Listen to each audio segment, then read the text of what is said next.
Good afternoon, Jessica. Good afternoon, ma'am. Okay, Jessica, can you tell me about yourself? I'm Maria Jessica Alcantara. I'm 37 years old. I'm a married woman. I have two children. Okay, I have a few questions for you to answer, so let's start. Yes, ma'am. Why do you want to work as a maid? Because support to my family, ma'am. Why you choose Malaysia when there is a lot of other country? Because near in the Philippines, ma'am.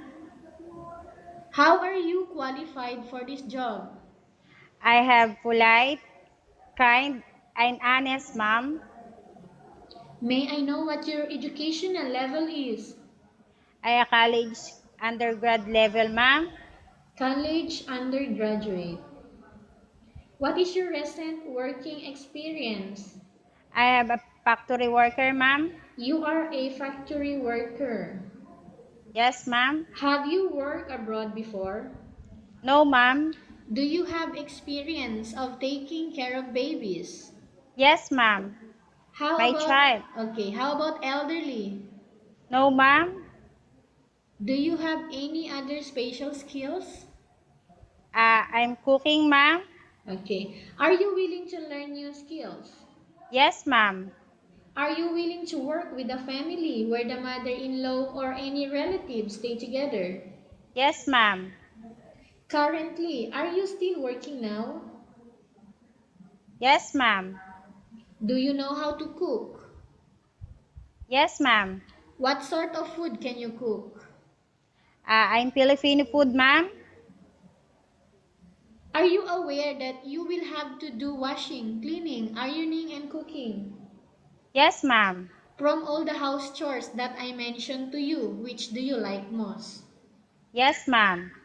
From all the house chores that I mentioned to you, which do you like most? I cleaning, ma'am. If ever you were selected to work in Malaysia, who will take care of your kids? My mother, ma'am. You are not allowed to use handphone during working hours. Yes, ma'am. You are strictly needed to surrender your handphone to your employer in the morning and your employer will return back to you once you're going to bed. Yes, ma'am. You are not allowed to use handphone after you are only allowed to use handphone after you finish all the works and when going to bed. Yes, ma'am. If ever your employer finds out that you're abusing of using your handphone and it's affected your work performance, your employer will confiscate your handphone and you are not allowed to hold it anymore. Yes, ma'am. Instead, your employer will allow you to call to your family 3 times in a month. You only allowed to bring normal phone and you are not allowed to bring smartphone. Are you agreed for the terms and condition? Yes, ma'am. Are you agreed to the rules and regulation for the handphone? Yes, ma'am. How many years is the contract as you agreed and understands? 2 years, ma'am. Can you describe for me your ethics, your attitude? I'm kind. I'm polite. I'm honest. How can you assure to us that you will work hard in Malaysia? Because near in the Philippines, ma'am. How can you assure to us that you will work hard in Malaysia? Yes, ma'am. Excuse me. How can I'm you assure to us that you will work hard in Malaysia? I'm hardworking, ma'am. So how will you prove to us that you will work hard in Malaysia? I'm polite, ma'am. I want to work Malaysia to help my family. Okay, can you promise not to use the telephone without the permission of your employer? Yes, ma'am. Can you promise not to put on makeup but to dress properly while work? Yes, ma'am. Can you promise not to invite friends and relatives without the consent of your employer? Yes, ma'am. Can you promise not to ask for advance salary from your employer under any circumstances? Yes, ma'am. Do you pay any placement fee for you to come to Malaysia to work as a maid? No, ma'am. Do you have any history of sickness, breast cancer, or any other illness? No, ma'am. Do you suffer from any skin diseases, allergy, or physical defect? No, ma'am. Have you suffered from any serious illness? No, ma'am. Do you smoke? No, ma'am. Have you undergone any operation? No, ma'am. Are you medically fit? Yes, ma'am. Are you in any medication right now? No, ma'am. Okay, have you used IUD before? No, ma'am. Are you allergic with any food? No, ma'am. Are you preferred to work for the employer of any race? Yes, ma'am.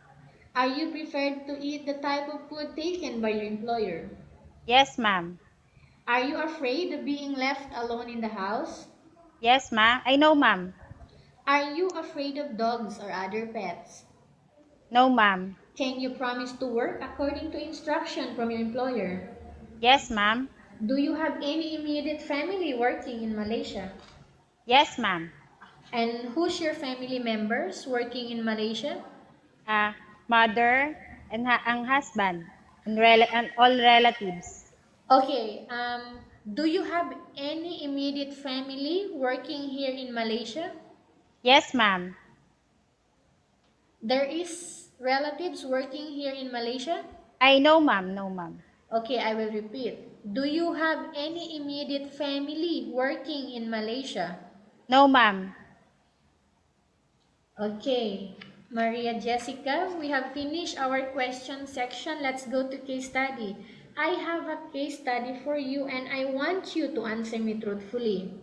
Yes, ma'am. Upon arrival in Malaysia within 6 months only, if ever any of your family members passed away, what will you do? Ma'am, I will continue to work in Malaysia and to finish my contract And then? and send my money for my family to help them. Okay, Jessica, kindly tell us about yourself again and why do you want to work in Malaysia as domestic helper? Ma'am, I'm Maria Jessica Alcantara. I'm hardworking, I'm kind, polite, and honest. What do you want to tell to your employer who are watching your video right now? Ma'am, please choose me because I am hardworking, kind, polite, honest, and I will do my best, ma'am. Okay, thank you very much, Jessica. We will update to your agency if there is any selection made by the employer. Yes, ma'am.